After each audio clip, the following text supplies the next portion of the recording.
بسم اللہ الرحمن الرحیم۔ السلام علیکم ورحمۃ اللہ وبرکاتہ۔ کئی سال پہلے کی بات ہے، میرے والد صاحب ایک شادی میں شریک ہوئے۔ یہ شادی ایک سیاستدان اور بڑے سرمایہ دار کی اکلوتی بیٹی کی تھی، جو ایک وسیع جائیداد کی واحد وارث تھی۔ لڑکی کا رشتہ مرید کے ایک امیر خاندان میں طے پایا تھا۔ والد صاحب بتاتے ہیں کہ شادی کا اہتمام انتہائی شان و شوکت سے کیا گیا تھا۔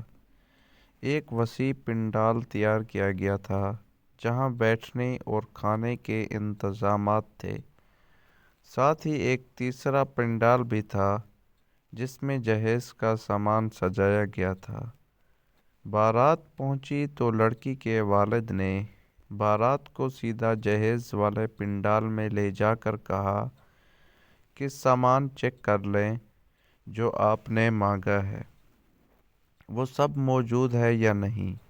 ہر چیز پر پرچیاں لگی ہوئی تھی، جن پر لکھا تھا کہ یہ لڑکے کی پھوپھی کی مانگ ہے، یہ خالہ کی اور یہ فلاں رشتہ دار کی۔ جب بارات والوں نے تمام جہیز دیکھ لیا تو لڑکی کے والد انہیں کھانے والے پنڈال میں لے گئے اور کھانے کا آغاز کروا دیا۔ لڑکے والوں نے بار بار کہا کہ پہلے نکاح کروا لیا جائے، لیکن لڑکی کے والد نے ٹال مٹول کرتے ہوئے کھانا شروع کروا دیا۔ اس شاندار شادی میں ہزاروں افراد شریک تھے، لیکن عجیب موڑ تب آیا جب کھانے کے بعد لڑکے والوں نے دوبارہ نکاح کی بات کی۔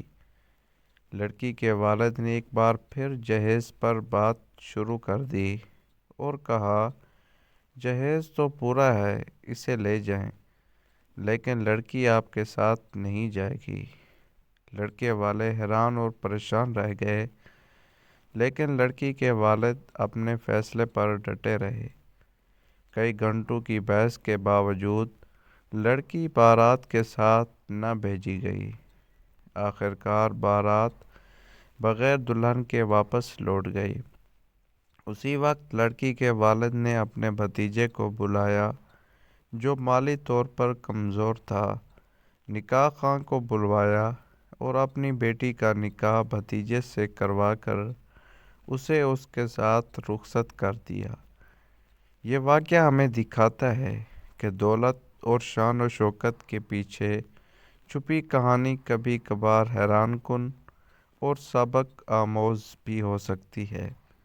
عزت اور فیصلے کی طاقت صرف دولت سے نہیں، کردار اور اصولوں سے ہوتی ہے۔